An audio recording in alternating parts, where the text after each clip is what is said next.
All right, we're going to be talking about our last couple of days at Myrtle Beach and the things that we saw and what we did, and special is all the clubs that we built over the weekend, and we killed it. So stay tuned for next on What's My Drawers Golf Talk.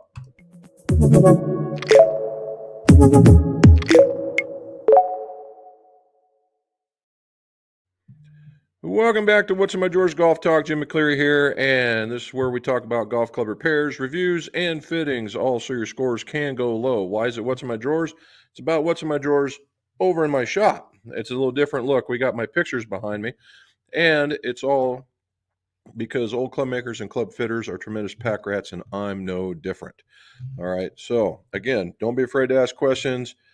See this notification across the bottom. If you would like, subscribe, hit that thumbs up. I would appreciate it. It gets the subscribership going, and we get more views, and everything is a wonderful place. All right, so day two, or the return of Jim and Bob, as far as that goes, for going to Myrtle Beach, which was actually not technically Myrtle Beach, but Pawleys Island, or yeah, Pawleys Island. We stayed at Litchfield by the Sea. I recommend that. That was it's a huge place. But in Pawleys Island, it's a much more laid back, less hustle and bustle, commercialism than what would be in Myrtle Beach. And we ventured up as high as Murrells Inlet, and we snuck into Myrtle Beach, or just this close to Myrtle Beach, to go see a Total Wine. I've never been in one before. Now I have, and I know what all the fuss is about. All righty, so a couple of things. I got to thank Robin, Bob, Penny, John, Peter, and Anna. All right, all those. Thank you for the birthday. Thank you for the birthday wishes. Thank you for the birthday week. It was phenomenal. Okay, so, and I want to keep going on that vein, is that this is kind of a twofer. Peter hooked me up with not the stuff in it, but this bottle. If you can see, it says Jim's Tee Shot, and there it is over here.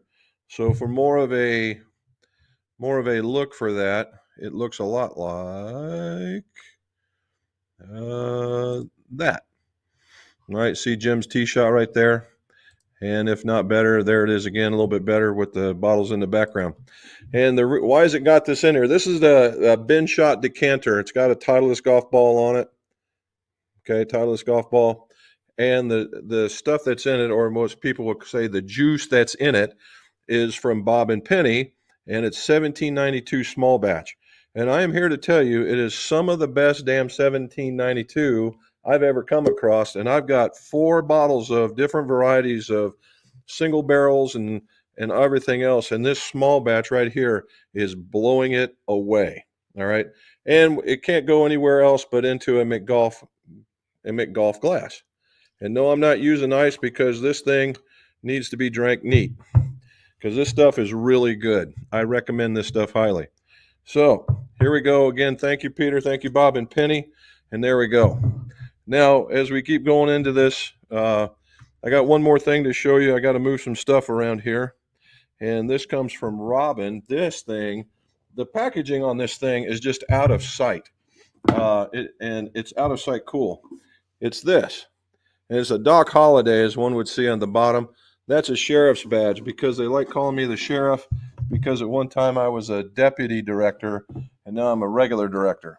And so they called me a deputy for a long time, and that, as you can imagine, all the songs and stuff. But anyway, when you open this thing up, it looks like this. Now, the packaging on this thing is just crazy cool. And what you can see in here is, this is the handle and the cylinder of the revolver, and that is I'll get over here, that's the barrel and the rest of it. And it's supposed to be a replica of Doc Holliday. And then, of course, the bourbon in there. And if you can see right up in here, that's a crystal cork, or crystal cork topper, and it has a bullet going through it. Now, if you take this out, up in here, there's another piece you unscrew, and you reverse it, and it becomes a cork. So this whole thing can be a stopper. And it's a 10-year bourbon. straight bourbon from Doc Holliday, which I imagine is in Missouri. I don't know where it's made just yet because I haven't looked that far, but the packaging on that stuff was just incredible. Okay, so there's the thank yous. And again, thank you for all the well wishing. Salute. Just so good. Okay, so some other things. Went through the. So let's do this. Let's do this. Not that. We'll show that one later. All right, so here we go backwards. So we went out to dinner with Peter and his wife Anna, and with Bob and Penny. We went to the Hot Fish Grill, and there's Peter, and there's Anna, and there's Mrs. McGolf, and me, and wonderful time. Had a lobster pasta that was to die for. It was very, very cool. One of our other things, we visited a beach at a national park at Atalaya Castle. I recommend the tour. It's self-guided, and you can read all about it as you guide around. But the beach was absolutely clean and just wide open. And there's all three of us. There's Bob and Penny, Robin, and me. Then a nice young man asked if he could take the pictures, and he took a bunch of pictures, and that was very cool. And then, of course, we went tchotchke shopping, which is a must when you have Robin and Penny, and that's what Robin brought. I'm not sure what that's supposed to all mean, whether she thinks she married a money bag or she's holding a whole lot of money that I just don't know about. And then a little bit later, there's John Cherry for all those guys that see on there. I'm sure that he's on there today. That's John. Turns out him and Bob have very similar jobs as far as golf course maintenance goes. John was a real treat to talk to, and we got him to talk to us a little bit. And hopefully, your trip turns out to be way better than you expect. And we'll just leave it at that. So one of the places where Peter went, we went with Peter and with John, was on the same exact street in Myrtle's Inlet. I don't remember the name of it, but I think it was Business 17. If you guys ever get into Myrtle's Inlet and go down there are several restaurants down that area, and I am sure they're all worth visiting. The ones that we went to were outstanding. It's called the Dead Dog Saloon, and the Dead Dog has pictures of dogs all over it. And the Hot Fish Grill is exactly what you can think. It was an older style restaurant, and it was very, very nice. But before we got there, we did some touring. There was a very, very long dock, or pier, as one would say, and it got all the way in so you could see that. And there's a look from the side that we walked on. And then we had a character out there. He was posing for the cameras, just looking into the sun. It turned out to be a really good picture. And then this was in the marina, and what you don't see, if you can see all the way in the back, there's a nose of a very, very large boat, or I guess it qualifies to be a yacht, way, way in the back. Very, very, very large in comparison to the rest of these. Probably about I'm going to say about a 70-footer, maybe a little bit bigger. Anyway, nice boats all sitting in there. All right, so now back into one last thing. We went to a place called Quigley's. It was recommended by the last group that we golfed with, and it's in the Pawleys Inlet area. And it was it was only a couple blocks away from our exit. And we went there, and I'm just showing you this one. This will be the one and only, the one of two food snaps in this. And that was shrimp over top of fried green tomatoes. And oh my goodness, were they good. All right, very, very good. All righty. And when we got home, of course, no weekend would be complete without me doing some grilling. So we did some chicken breasts and some hot dogs. Okay, there you are. Now we can all be hungry together. All right, so the last place we played was Pawleys Plantation, or Pawleys Island. And we thought, well, okay. And Peter warned us that it was going to be in great shape, and it was. Turns out the two people we got paired with, one was a starter. Turns out he's from Ohio. And his partner, he was certainly from New York, but he'd been working remotely down there, and now he's been down there 6 or 7 years, and so he's down there. So we took a tour. So just to give you just 3 pictures of the golf course, Again, both Bob and I absolutely enjoyed it. Bob should love this place.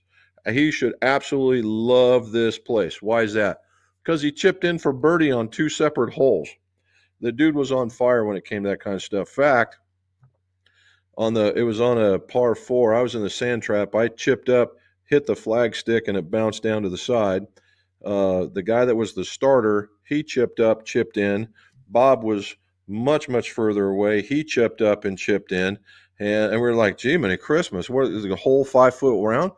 But it was a great round, even with the wind. So, without further ado, there's one look at it. And so the difference here from what we showed you last week is the fact that the entire fairway is green. All right, this was very thick. It was very nice to be able to get underneath, and it was just, and it wasn't necessarily so easy, but there was sand in the right places, enough. But if you look, I thought that the brown grass kind of was cool, outlining the fairway. But when you see this, it's just, there's no comparison. In fact, here's another one that just looks like a golf shot or a golf picture for some reason. But it's just super duper nice. And one more, and you see the bushes are starting to bloom up a little bit. Just looks really good. Had a great time. Of course, didn't score as much as I wanted to. Bob caught fire with when you chip in for birdie. I mean, good gravy, right? But he did get back his 40-foot putting stroke, and so all was good. All righty, so that was it. So again, I would recommend they're plantation courses. If you can get in there and you go down to Myrtle Beach and you get into the plantation area, which Pawleys Island, Murrells Inlet, that kind of stuff, and you get a chance to do the plantation courses, I would recommend them highly. The people there are super nice. We didn't run into a turd or anything like that. They're all pretty good folks, and so well worth the effort. Now, as far as the environment goes, the environment sucked. When we got down there, it was a really nice day. After that, every day started in the 30s and ended up in somewhere into the high 40s, maybe 50. And in 2 of the cases, the wind was howling at 30 degrees or 30 miles per hour. So we were playing stuff 30 yards and longer coming into places. Now, couple that with we survived a wildland fire, a wildland fire that engulfed quite a bit of the area. And then 2 days later, we survived a tornado. So all we needed was frogs and locusts, and we would have had the quadfecta. And but outside of that, the rest of the area was pretty nice. All right, so we got back. The trip home was really nice. It's only about an 8-hour run if you didn't stop. Well, the Suburban doesn't have enough gas to go the whole way, so we got to stop. We stopped early and we stopped late, and it was pretty much an uneventful drive. No traffic in all the traffic-filled areas. People just kind of getting in, going where they want, and we made it. And with all the stops that we took, we made it in 9 hours, which is, I think, a great time. And I think it was pretty comfy. All right, so the next day we had Mrs. McGolf says you got 4 sets to build, and she thought it was going to be a 2-and-2 day, and I said nope, it's going to be a 4-and-1 day. And what I mean by 4-and-1, well, as it turns out, there was another set hanging out there that Mrs. McGolf had to deal with, so we got actually 5 sets out with her help. So here's what we did. First set, a set of Mizuno 945s. This was for a 73-year-old golfer, 73 years old, and the dude could spank the lot of us. He's a single-digit handicapper, and he hits it further than I do. And he just hits the ball mostly pure. I won't say all the time, but mostly pure. So we did this for him. I believe this was the first set of truly custom golf clubs he's had. He's always bought stuff just off the shelf or whatever.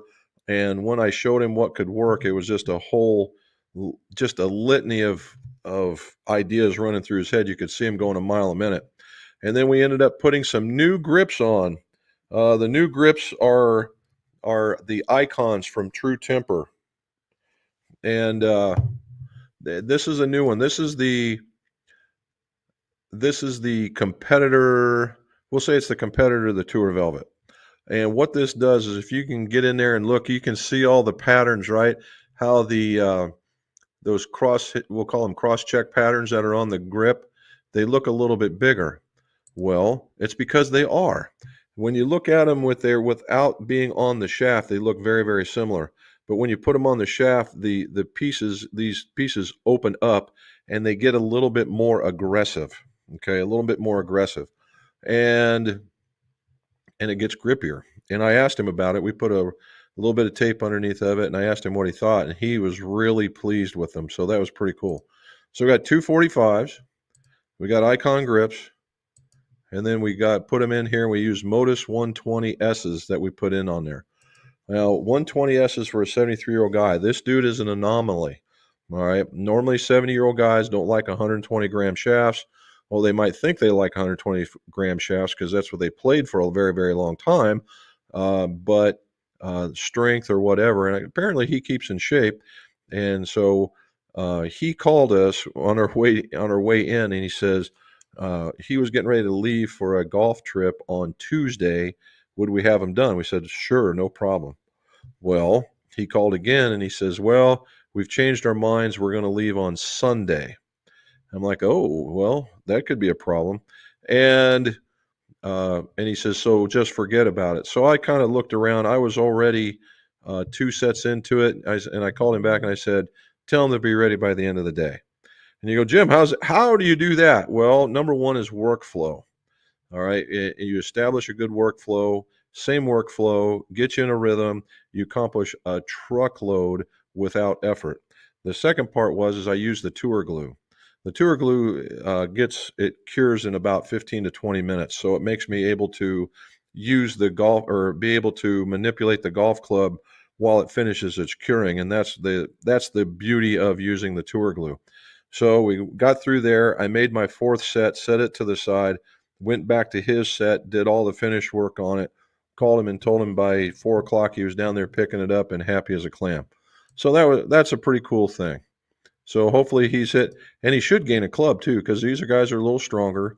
So it gave him the look that he was wanting, and hopefully it gave him the performance that he wants. He's getting ready to go play a very low handicap guy, and that's what we want. All right, next set.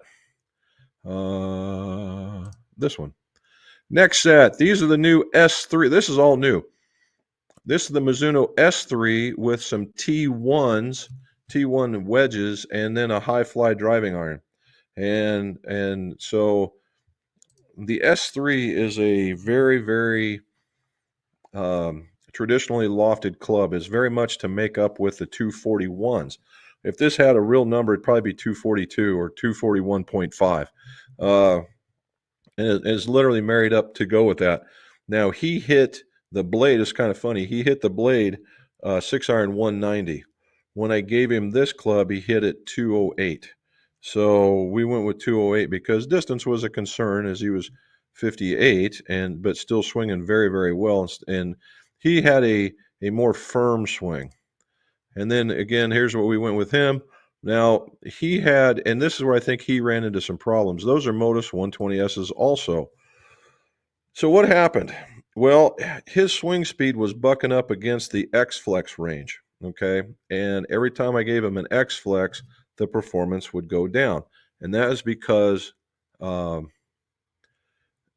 shaft just wasn't reacting to the way he was swinging, because it looked hard, but it wasn't. And that's the thing when people swing fast, that they look like, oh man, you're just swinging so hard. Well, no, you're not. You're swinging really well. You're just swinging fast. And so that's what worked here. And we got him through under that. We also, if you can look in the back here, the very top of the picture, there's a steel fiber. We went with steel fiber. I let him hit a demo here, and he just absolutely crushed it. We made it a little bit longer, and we bent it up a degree, and he should be on his way. There's another look at it right there. All righty. Another set here. Well, that's another look at that set right there. That's not a bad look. Not a bad picture. There we go. Also, you like the regular MCC grips. They're decades instead of the 4s. All right, next one here. I don't know if I got one more or not. Yeah, I do. So we got this one. These are the Mizuno Forged. So we're just going through all kinds of Mizunos. This is for a younger golfer. This cat was strong, and he swung just a little bit faster than it was not too much different than the 58-year-old. However, he had a bit of a stronger release, and he was hitting these. He hit the S3s, but his ball striking wasn't as good as the S3 player. And this gave him that forgiveness that he was looking for in order to do that. And he would always hit this push. He came up with his irons, and it was nothing but a push and an out. So we worked with him a little bit, and he started hitting, and now he hits this draw. And he hits the draw in, and he hits the draw into the middle. That's the important part. Now for him, I gave him, these are 120Xs. Now, but they're 120X soft stepped. They're soft stepped one because why? He hit the 120s S's really well, hit them out there a long way. I gave him an X flex and it went down significantly, but the pattern got really tight. So I decided that let's do a little trade here, and we'll go with a little bit softer X flex to still give you your control, but still give you your snap. And that's why we soft stepped it one and brought it down. And he should like that. And he ended up with the MCC4 Grays. And his dad picked those up today. So we should be hearing back on a whole kinds of stuff. All right, final set. Wilson Dynapower Max, or a high launch. This golfer here just loves to play golf. Doesn't play a lot, but he likes the game, and older gentleman. And when he got a hold of these, it was a night and day kind of difference. The wider sole allowed him not to hit diggers, and he got the ball up in the air. And we hit the ball up in the air, he literally gained a club and a half. All right, and then so what did we do for him there? Well, we put him in some VRTXs. You can't see the logo because the logo's on the other side as we spine and flowed that for him. But they were VRTX 60s. And we also had to make them shorter. So when we made them shorter, I added a little bit of weight so he could bring it back up, and they should be pretty good. Now, the other ones for the 120Xs, I made them shorter, but I didn't add any weight because it's more of a total weight aspect than it is anything else. All right, with this one, we also added a Wilson hybrid. And as you saw, I put in the Acra shaft. And again, these are all a little bit shorter. And the very last thing we added was the Callaway CB, which was a wide sole. Worked really good when he was testing on it. And then the final thing we had was some wind grips. His hands were a bit smaller, so we went with some men's undersized. So that was pretty cool. So what's the take here? Different strokes for different folks. That's the reason why you get fit. And so from a 73-year-old golfer with one up, standard length, and a regular grip and hitting it out there as far as any one of us could do it, and then a 58-year-old golfer that hit it even further with a more traditional lofted club, and he was more he was landing him in a circle that was just a crazy small. And then we get to a guy that could be a really good golfer. He's just given up all his other sports, and he's going to pursue golf now. And because of what we did with him before, and the last one getting into, or discovering that golf is a lot of fun, and we made him some more forgiving clubs. So there we go. And that takes us through all of that. All righty, so let's go answer some questions. All righty, up to the top we go. Matt's in here. Hi, everyone. Still no rounds, but should be soon. Describe a golf experience you want in 2025. As always, cheers, everyone. Same to you, Mr. Matt.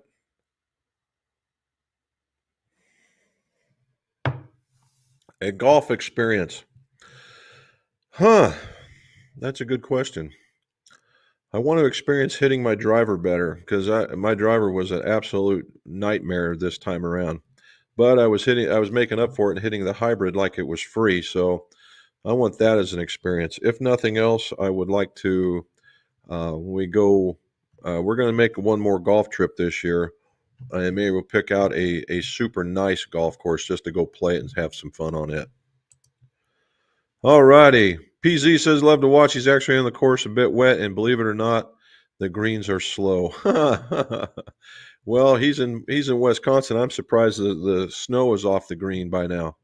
He's probably got his beanie on and all kinds of other crap. Scott Gordon. He's 5'8", plays 1/2 uncher, did a lie check, and it shows on the toe, so need more upright. Is this normal for someone my height playing 1 under? Yes, Scott, very much so.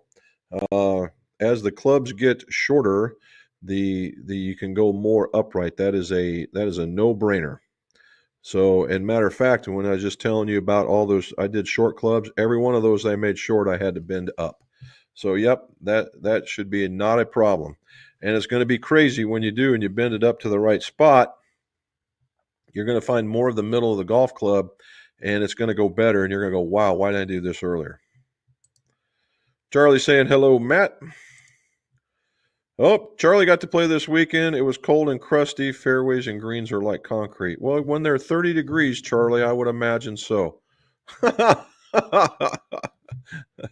You are the man. All right. I was absolutely bitching a blue streak. Me, Peter, and Bob out there, and it was in the 40s with that 30-mile-an-hour wind. I'm the only one without a sock hat on. And I'm like, this is absolutely miserable. But we suffered through it and got her done. I will say that. We toughed it out. There's John. Hello, everyone. Jim Rom, fellow golfers. It was great meeting you guys last week. Same to you, John.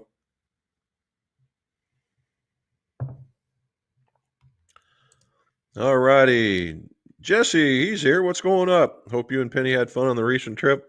I know the guys did. Yep, I think the girls had some fun. They had shall we say, a walking mishap. Let's just say that our other halves might be directionally challenged and ended up walking a little further than they described and had to recover a day. Hello, Jim and Robin. Have you adjusted back to temperatures in your area? Yeah. So, Charlie, the first day back was kind of awful. The next day, there was I don't know if you guys should have it by now. There was a giant dust cloud from the storms, and it covered our vehicles just like somebody just took a bag of dirt and just threw it right on top of our cars. So the Sunday, it was a lot warmer. I'd say into the high 50s, low 60s, which was warmer than it was down there, and got them all cleaned up. And today it was into the mid 60s. I think we're supposed to have something into the mid 70s by the end of the week, but I think it's to be followed by some cold snaps. So welcome to Ohio in March. Am I the only one to give a thumbs up? Well, I'd hate to think not. Again, we'll take his lead and say, hey, if you would, please hit that thumbs up button and like and subscribe. Matt saying, hey, Charles. Scott Gordon, rule of thumb is shorter club is more upright angle. Was the static lie angle or a dynamic one? Dynamic would be more representative. Look at Charlie talking good golf. Good. And the difference is? I don't know. Robin talking back. Sally's enjoying the sun on our front porch and air frying some potatoes. Oh, that sounds good. And here we go. John saying, hello, folks. Hello, John. And she is on the back porch getting some sun. I told her I was going to do this, so here you go. Here we go. This is a picture I took from the window. And there you go. She's sitting in her comfy chair. Tell Jim he's facing the wrong way. Well, there's my pictures. If you see the elongated one, that's St. Andrews. That's old and young Tom, and that's old Tom right there. And then this one is the state of Ohio congratulating me for doing something. I got that from the Ohio Congress, and that's a Rockwell golf painting. However, I think I know what you're talking about. Let's see if I can fix that. Here we go. Is that better? See, now I got to go like this, and then you go like that. If that's better, you get to see the right over here, the like and subscribe. This is more. This is more of me looking at you, going like, but I am reversed into the camera.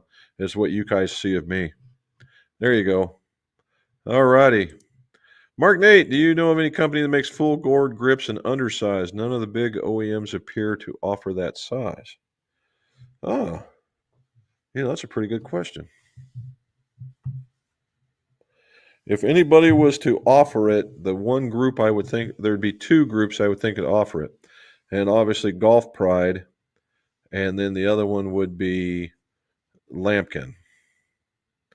But I just don't know. I'd have to research that. Chances are probably not. The best thing I could tell you to do, Mark, is to try and stretch it a little bit and try and get it to be smaller and go from there. Now, if you put it on a smaller shaft, it'll get smaller by design. But I don't know what you've got going on. Nice bottle. It is, right? And Peter Peter with his sense of humor, Jim's tee shot, and there it is. I'm surprised this thing doesn't have a whole bunch. I was going to go scuff it up.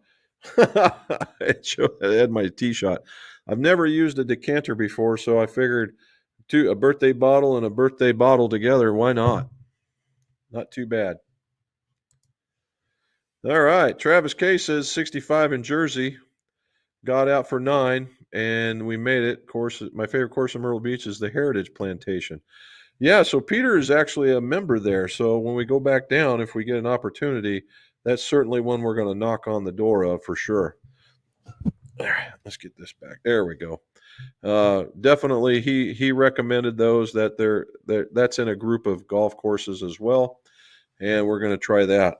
Some of my favorite at the other end is the barefoot courses, the barefoot landing courses. I like those. Some of them will eat your lunch, but it's still they're not bad tracks. Wayne and Jim Robin, and did you get 8 yards more on your new driver like the commercials say?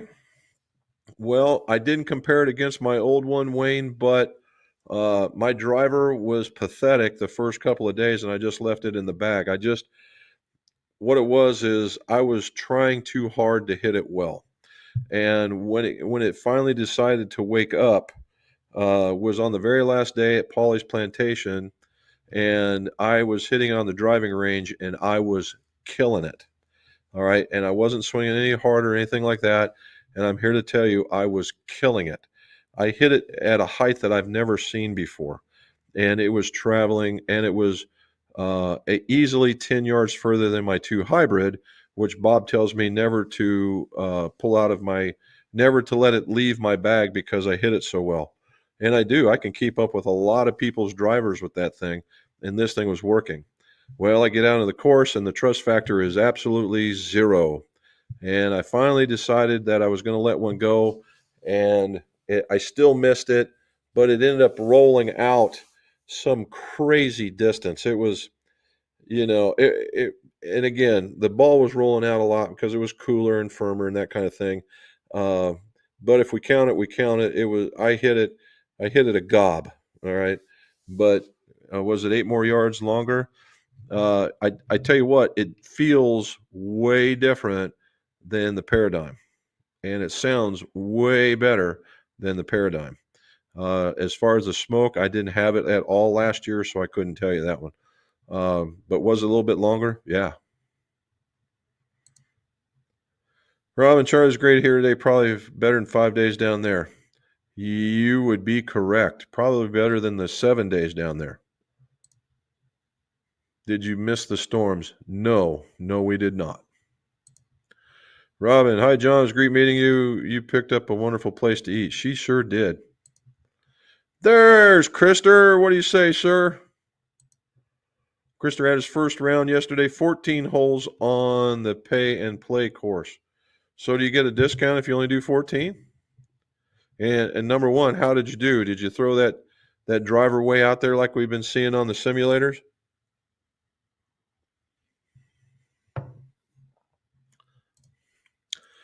Hello, Jesse. Yes, Penny and I always have a wonderful time. They are two peas in a pod. Any new clubs in the bag there? You just beat me to it. All righty, there's Peter. Hello, Peter from Jim and the group experience everything it could offer. A little cold weather, a little warm weather, wildfires or tornadoes, both in the same day, no doubt. We got it all, man. Just like I said, frogs and locusts, and we'd hit the trifecta. Phil K, Jim and Robin, hope all is well from Austin and has low scores. Well, thank you, sir. Well, I will say this: in every one of my opening rounds were bad. All right, I didn't break 45 in any of them. I went 55, 48. Maybe I did. I might have gotten 43, and then I went right back up to 45. But on the back nine, in every instance, I did. I shot 42s and 43s on the back.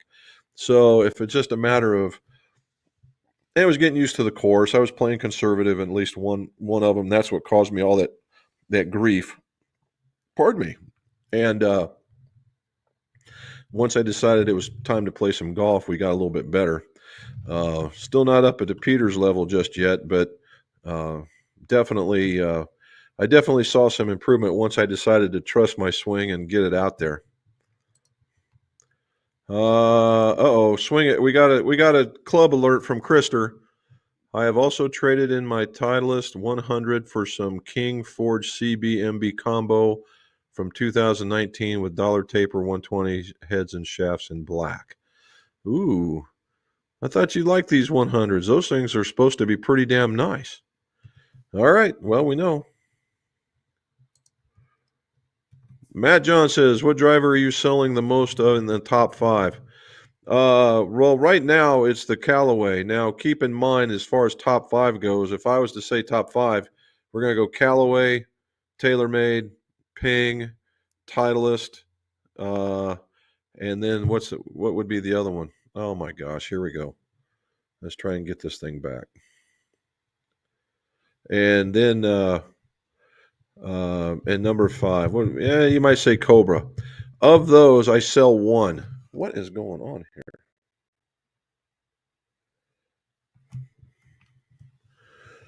Well, that's not good.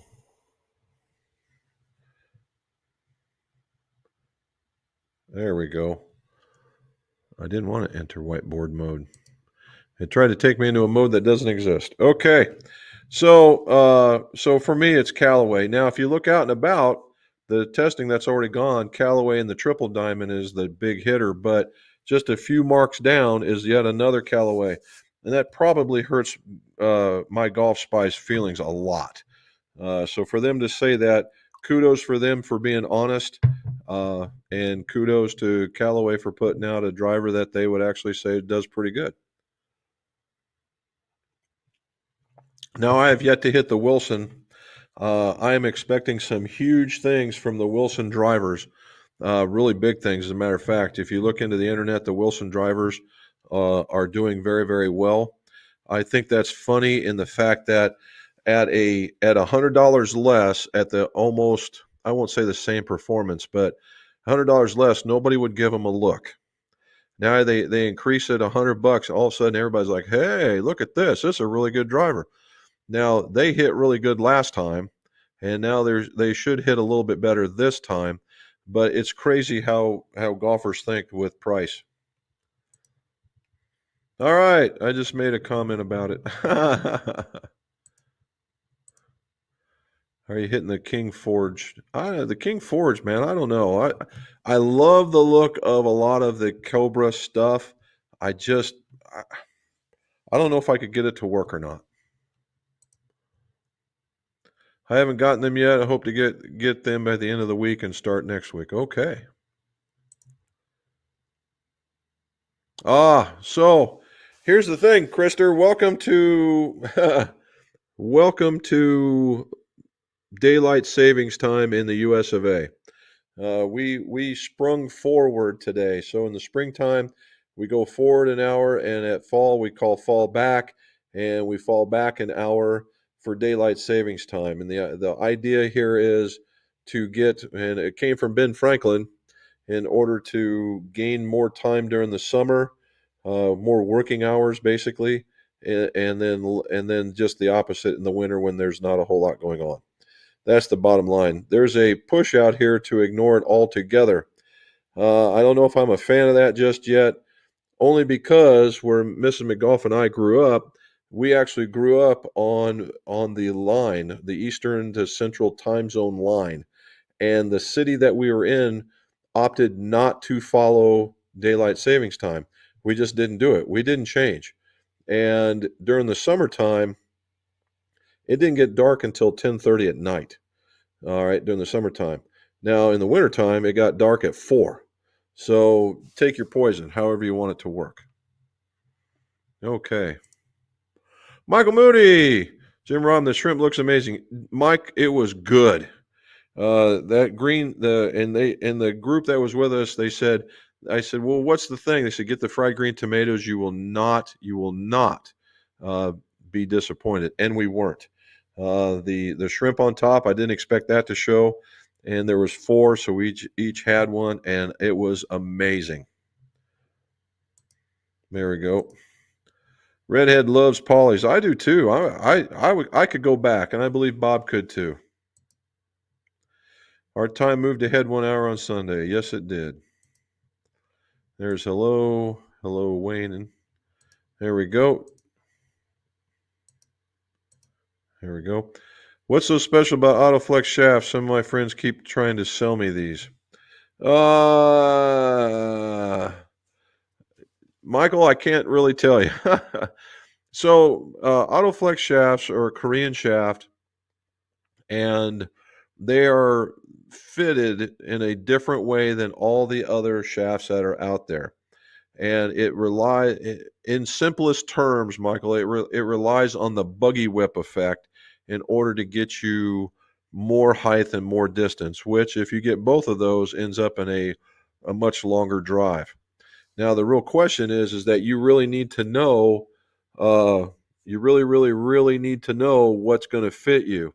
All right. I had a customer give me a 60-gram S Flex on it, and the way that I swing, I could not get the club to close. It always lagged open. Okay. So it must have a truckload of torque in it, meaning a high number. And I just couldn't get to close. The minute I changed out shafts, I'm hitting it down the middle, and it was all good. So the Autoflex really relies on having the proper shaft in it. Otherwise, it's a piece of junk. And so if you're ever to entertain that idea, you really want to pick the right one, because that is a costly error. Because as I understand it, they run around $700 to $800 a piece, and that's U.S. Summertime starts 30 March. And summertime, Charlie. Summertime starts on March 30th and ends on March 31st, or April 1st, or April 2nd. Look at that, Robin. Hey. Hello, Peter. We enjoyed dinner with you and Anna. It was delicious. Yes, it was. Hello, Phil. Hello there. Michael Moody. Shrimp was delicious. Yes. It was. Oops. You can eat fried any way you like shrimp. Oh, what she's saying, Michael, is that was the appetizer for Quigley's. They had an all-you-can-eat shrimp there. And I thought, oh, okay, here we go.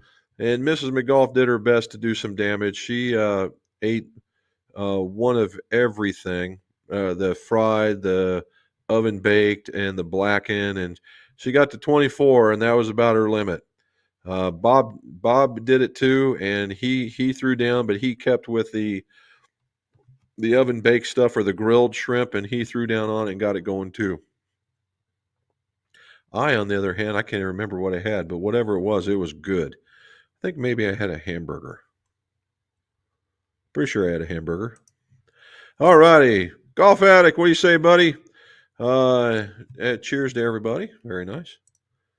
John Cherry, Jumbo Max, flat 17 putter grip. I have this on my arm lock putter. Is it possible to remove the grip and save it and reuse? Well, yeah, but that's a lot of work, brother. You have to use, I don't think you could blow this one off. It's just too big.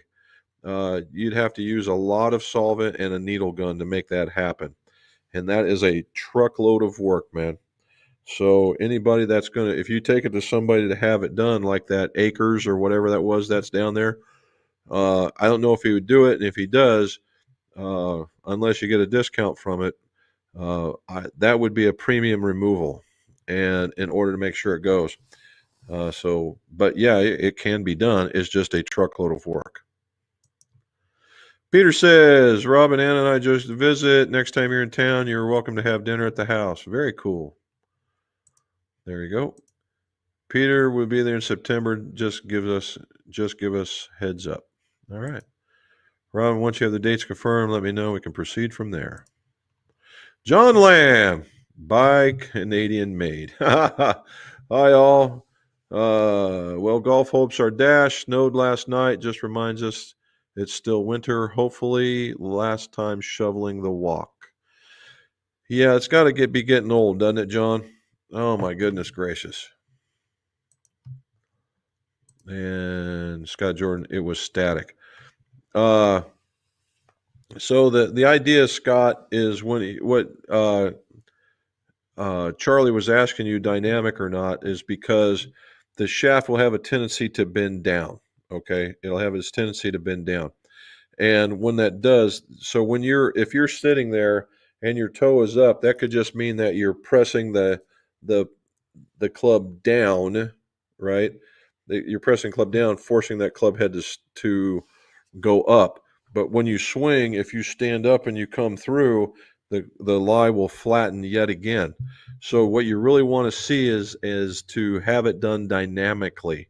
Pick your poison on how you want to do it, but go test dynamically. Static does nothing for you. John Lamb, nice out here in Vulcan, just a skiff here, and it's all gone. All right. Here we go. Courses like concrete, bet you had long shots. Oh, I would imagine. Krister, last Monday it was out party with the work. Nothing like a little bit of company time. Golf addicts pretty much melted off here. Had an inch and a half, although enough to drag out the car brush. Oh, okay. Chad Fett, 60 inches. Oh, my. Lamb, I did have one really nice drive on a par 5. I had 175 yards left to the middle of the green. It's warming up now, so I won't see that again. Here we go. 70s in Minnesota today. 70s. Ooh wee, that's pretty cool. And we're supposed to see that shortly. Robin, hi Robin. Hope you got a great getaway. Got lots of laugh, good food and beverages, and we did. I think for them, pina colada was the drink of the week. They wussed out on the. We went to a place called Casey Jones. It was a distillery in the western part of Kentucky, and they specialized with moonshining and then became bourbon makers. And they had a kit called a Moonarita, so it was moonshine margaritas. And we made one up in a little glass moonshine jug. So I used this because that's what you would hold it with and drink it like that. And I thought it was great. I thought it tasted like fruit punch. These guys, oh, it's too sour. I can't drink it. So guess who had to take up the slack to drink that bad boy through the week? Yeah. John Land, I mentioned to get on the course. All the new clubs. I'm curious what yardage is going to be. Handicap is taking a beating about 10 rounds, no doubt. My dog Rex shows up and says, hit that thumbs up, fans. And thank you, sir. Wow, that is good stuff. He said, thank you. Yes, you are backwards. Am I good now? Or should I go the other way? Jim Lyons with Penny and Bob. That's a fact. Hello from Texas. Love the show. Get to play this weekend, getting together with old Air Force buddies. Security forces. Nice. Well, don't get in too much trouble. All right. Don't get in too much trouble. Here, we'll get back out of it again. How's that? There we go. Hello, Mr. Three Putt. Mark Healing. Heline. Yeah, Heline. How do you feel about graphite plug weights? Graphite plug weights. How do you feel about graphite plug weights? Seems like the shaft isn't all the way inside the hosel. Makes me nervous. Okay. So here's a couple of things, Mark. You would not be wrong. All right. You would not be wrong. After doing this, I'm going to have to go back. Let's go back to that. There we go.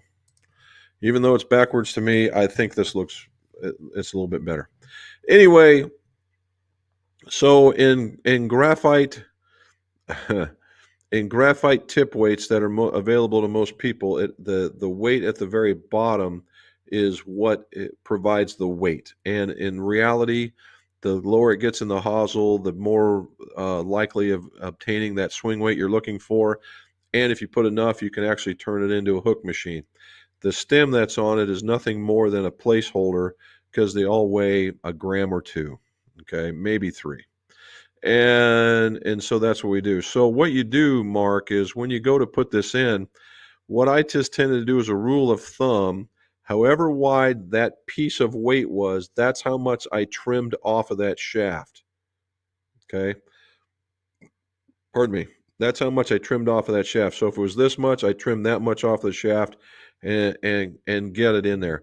Because what can happen is, particularly in a taper tip club, although it's graphite, you can get a wobble, and we don't want a wobble. So that helped that.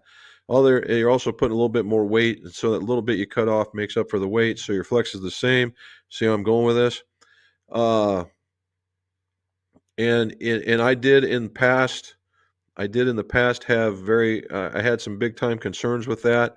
However, once you put a little bit of epoxy on that weight and you put it into that graphite shaft, and now I'm going to go really down a rabbit hole here, and you've got it to go into that shaft and it fit snug, and you got it in there. You basically made that part of that shaft and it became one piece. So you should be good to go. Now, if you put it in there and that thing wobbles around, that's problematic, and all of a sudden it's not. So how do you fix that? I just wrap enough masking tape on it so when you put it in there, it's in there firm again. And then you're right back to where you started. All right, John Land, golf ag, I'm itching, trying to decide between my Strixons and my TM Sim Max 2, driver fairways, put the new Autola orange shaft in the TM, working indoors, but want to see a full ball flight. Well, I'd take it outside and see if that simulator was correct. Sounds cool, yeah. He shot a +5 net and 14 holes on a par 78. That's not too bad for your first time out, Krister. I'd say all that practice was paying off, man. Oh, don't forget to mention I gave you and Bob a cold emergency kit hand warmers for Jim and Bob. Yeah. Peter hooked me up with a whole bunch of some coasters and we were, man, hands were cold. He gave us some hand warmers. I actually got a Veterans Challenge coin from him, and a hat that actually I didn't think the hat would fit, Peter, but it actually got on my big head, and I could have used it that day for sure. I don't have a driver right now. Sold the GT2 thinking of the DS Adapt or the QI. Man, you didn't even let it get to the golf course, Krister. All right. Felt that one coming. No doubt, right? Oh. Is was Sean on that top 5 list? Unfortunately, no. A couple years back, probably. Not so much now. Although they did release a new driver, I'm not very much aware of it, but I do know it's out there. I just don't know how it performs. The TaylorMade fitter had never fit a player into an 8-degree LS driver until I arrived. Well, everybody's got to have their first time. John, I think Tom Washon sold his company, retired. I don't know if he's designing clubs anymore. Well, in all actuality, John, he is. He did sell it. He sold it to a golf group in the UK, and those folks are super duper nice. I believe they're called Diamond Golf, kind of like a GolfWorks version of the UK, and they do a phenomenal job. And as part of the selling, he was to all he was to do was design golf clubs for them, and then they would take it from there. And this last driver is one of his designs. I don't believe he's going to do it for too much longer. Uh, I just think age is catching up with him and all the bad things he did when he was younger. Because if you read his Captain Clubmaker book, he was a drummer and he lost a lot of his hearing and all kinds of stuff. So I don't see him doing it too much longer. What we got here? OSC Gin. Okay. Should swing weight be the same across all your clubs in the bag? No. They should be the same across your irons, and then the woods will have a totally different swing weight. And when I mean the irons, everything up until probably the pitching wedge, and then after the regular wedges will have something slightly heavier. John, need time, have the time extended in summer, longer golfing hours. No doubt. We're already seeing we have an older golf course that really went and got dilapidated, and they're trying to bring it back. And I hope they do. It was a very challenging course. There's no sand on this golf course because there's enough undulation and enough turns that you just don't need it. And it's a really neat little golf course. It really, you have to think your way around it, but there's also some bomb and gouge areas as well. That said, if they get it, and the real problem is it just got dilapidated. It was like golfing in the desert, and for a place up here where they grow trees for a living, that's bad. And so now they're bringing it back. Hopefully they do. All right, I might have missed you. I don't know what that means. Hello. Hello. RSG, hello, Jim and Ron. Beautiful day here in St. Louis. Only 27 days till the Masters. Very cool. P-Funk Chang. Should everyone play a tour ball if cost wasn't a factor? Absolutely not. The fact, when we recommend golf balls, cost is never a factor. It's all about swing speed and your ability and your quality of hit.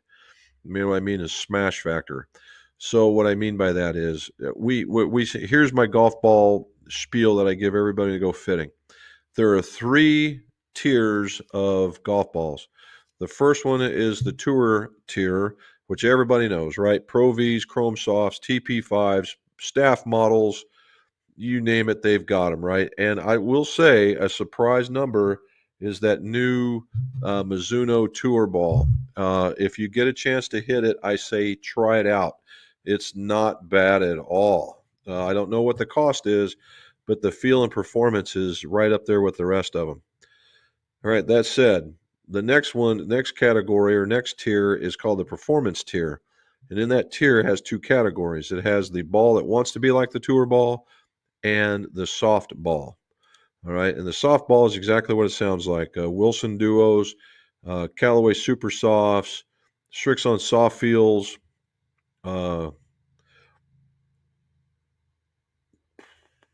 Titleist has one. I just can't remember the name of it. Bridgestone's E6 are all like that. And those are for guys that are just have slower swing speeds. I would say something into the 70s, and they just need something to give it a little bit more oomph and a little bit more launch. And when you get a little bit more launch, you tend to fly further, and it's a great thing. Guys with higher swing speeds love the feel of it, but don't like the result because it goes into outer space with all the spin it creates, and then it falls clear out of the sky like somebody shot it.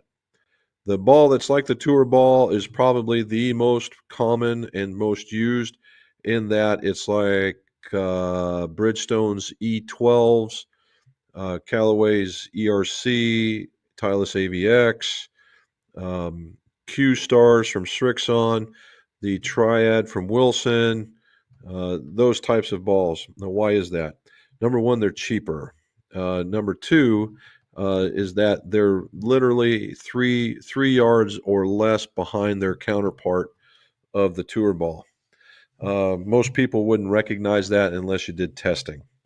Now, why do you need that? All right, and the third category is how much can you jam in an onion sack? We just don't play those because they actually damage golf clubs. All right, the trick there is if you go into a store and they've taped together two boxes and it's two for the price of one, chances are that's for a reason. Don't buy them. Okay. Now, going back, what is it? It's swing speed versus quality of hit. You can have a lower swing speed because the tour balls are made for guys with swing speeds at 105 or better. All right. And mostly or better. But they work really good when you can find the middle of the face. If you cannot, then there's no sense in doing it because you slice them off into the trees. It's the same whether you hit that one or you hit a different ball. However, you can have a very, very fast swing speed and a very poor quality of hit, and you don't need that one. You could use the other one and just be just as happy. Okay, so you got to find that balance right there of what's going on. All these golf balls are within a yard in that category, within a yard or three of each other, and what it comes down to at that point is how do you like the feel of it?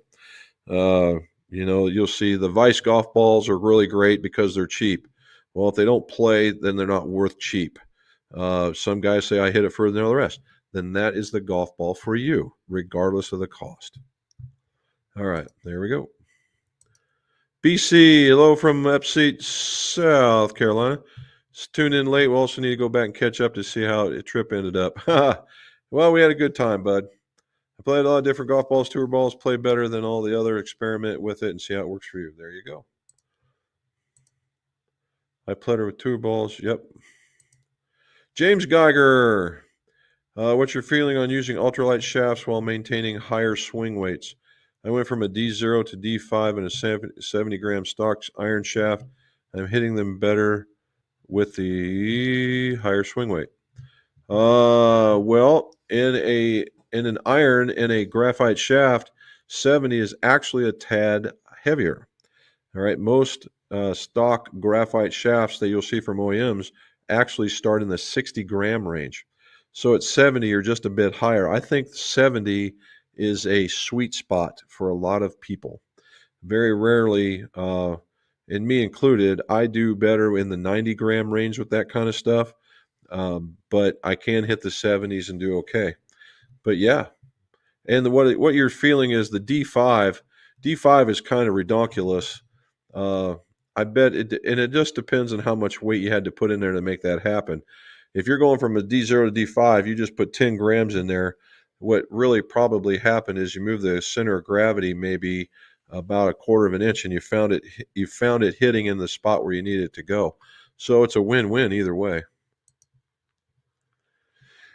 On my driver, I currently play a Diamana 6S and also switch between that and a Tour DIZ. Ooh, okay, two different profiles. Any recommendations on similar profiles for each? Well, the IZ, I can go from there.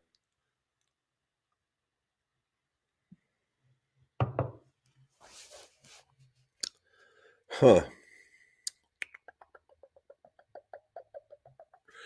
The PD6 in Diamanas in the PDs are actually a tad, I will say, just a tad softer. So for me, I would put you. So I don't have a normal set of driver shafts to choose from. OSC. I'm normally in the Acra driving shafts. I'm looking right at them, and I have Shoguns, TZs, and the GXs, and I also have some VRTX, which is a Project X platform, and it's kind of funny. One, I would probably put you in the Acra GX green of the same stuff, and in the IZ, I would probably put you in the VRTX blue, and that's where I would go with it.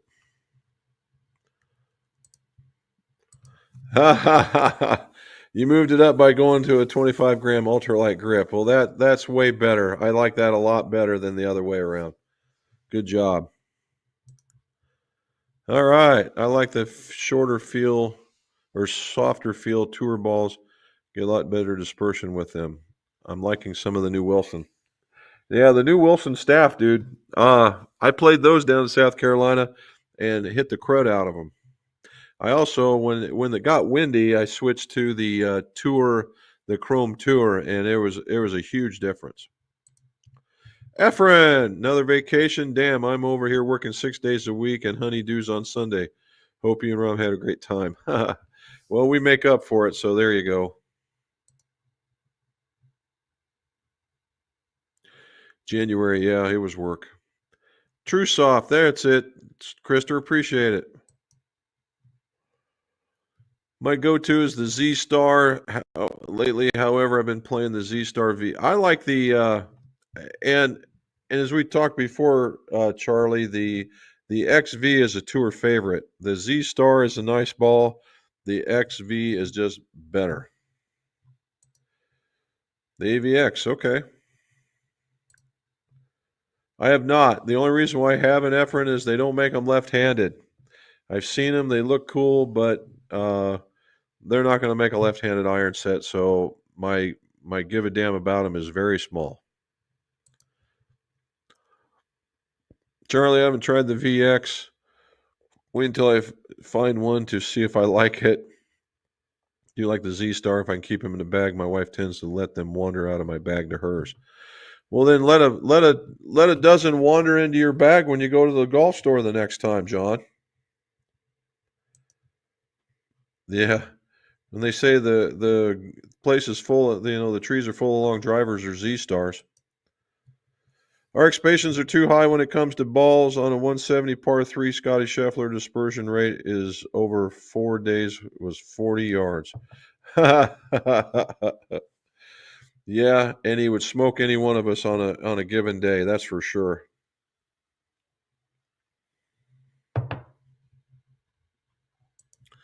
All right, what are your thoughts on mini drivers? I'm waiting on a Titleist one to come out this year.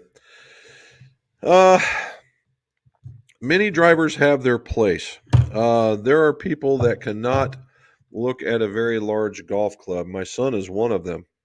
He would probably destroy a mini driver, but he's got kids now and is growing up young adults have kids. Golf comes second place to tracing kids around playing soccer and whatever else. Uh, I'm just not sure. It'd have to be shorter and it'd have to be smaller and you'd have to know to tee it down and play it a little differently. But for guys like me who hit a hybrid very, very well, a mini driver actually probably makes a lot of sense. What I think it really has opportunity with, if you could get like a 13-degree version of that, that would make one hell of a fairway wood. Holy cow. Forgot to ask, Robin, what are you drinking tonight? I think she went back to the vodka and Dr. Pepper. We'll see if she answers you here in a minute. All righty. Look at here, it's 6:38, the number of my submarine, and we got down to the end, guys. This week will be a video on workflow, just like we talked about, and getting those four sets of irons, actually 5 out, and what it takes for being a club maker. And then I've got one more set of irons to hit, and then we're moving on to the big stick. All righty, we're moving on to the big stick. So, again, guys, thank you for tuning in. Thank you for allowing me to share my vacation with you. And as always, let's see your scores go low.